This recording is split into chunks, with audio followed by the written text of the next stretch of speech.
scent detection dog instructor based in the United Kingdom. My company is Scentwork Academy. Today I'm going to be demonstrating how to make up the target odour of gun oil. Please do check with any organisation that you may be linked with, because they may make it up differently. Before you get going, you'll need to get some equipment ready.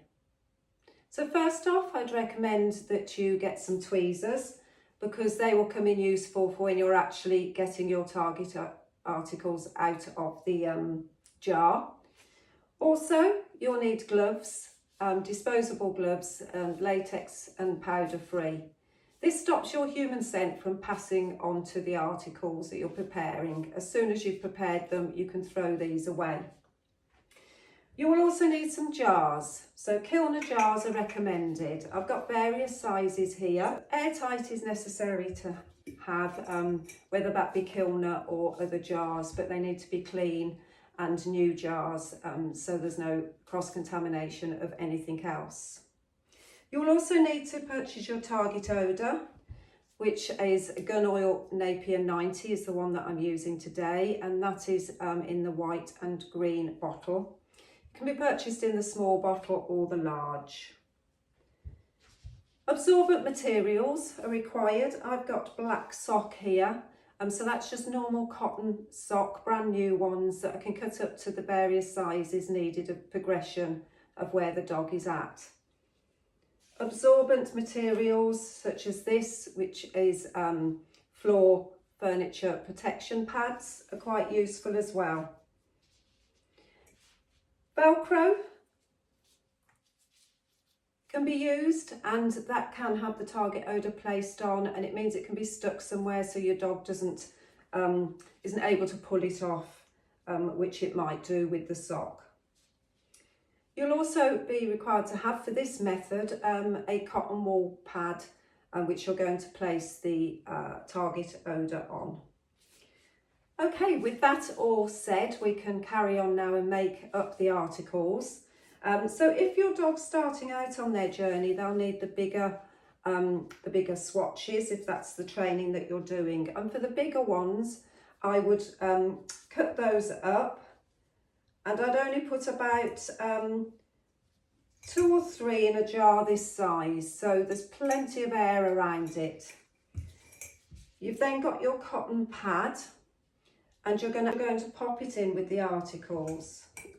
Now, with some methods, you'll see they don't allow that to touch onto there, but this is a method where you can then shake up the cotton wool target odour piece with the other pieces to get plenty of coverage over there. And I would do that every day for 7 days, and then you can remove your pad out. And those will be ready to use. They would last around a month, but if you've got a novice dog starting out, you'll find that they might get contaminated. If so, they need throwing away and a new one making up. So I would recommend that you have 2 jars so that you can always have one on the go and prepared. As your dog moves on, the pieces will start getting smaller and smaller as their proficiency gets better at locating the target odour.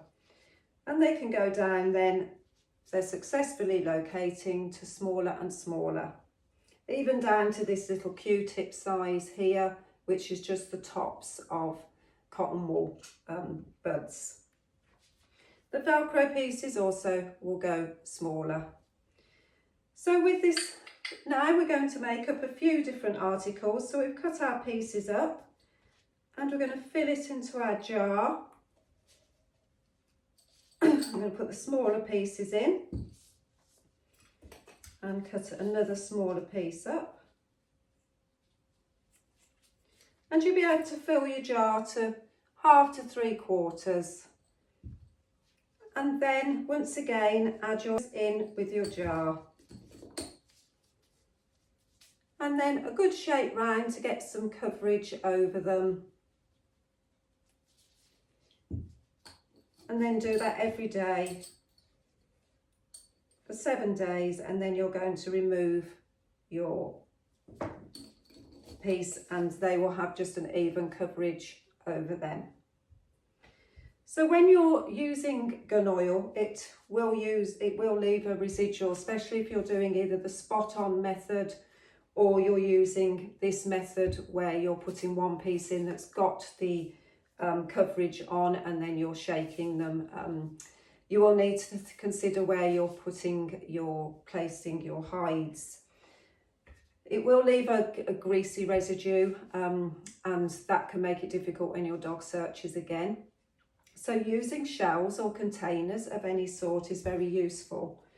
So these are little slider tins and there's various different scent containers that you can get and search for online. There's some examples here. So there's a little container there. As long as they've got plenty of air holes going through, tea strainer, some little rubber straws there that you can place the hide in, but it just forms a barrier so that the gun oil doesn't touch where it's been put. Other carriers here or other articles that you can place your target odour in are soap dishes, spice pots, which are magnetic, so will stick onto radiators, and also these flower top ones as well are quite useful. I think I got these from eBay.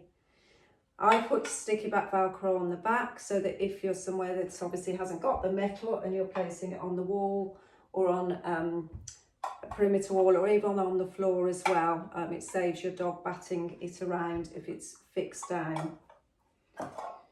You can place your target odour in something like this and have it under a plant pot as well, or even inside as a chocolate box with a hole being put in there. And another example would be your gun oil material is in there and then goes into a brick for your item search.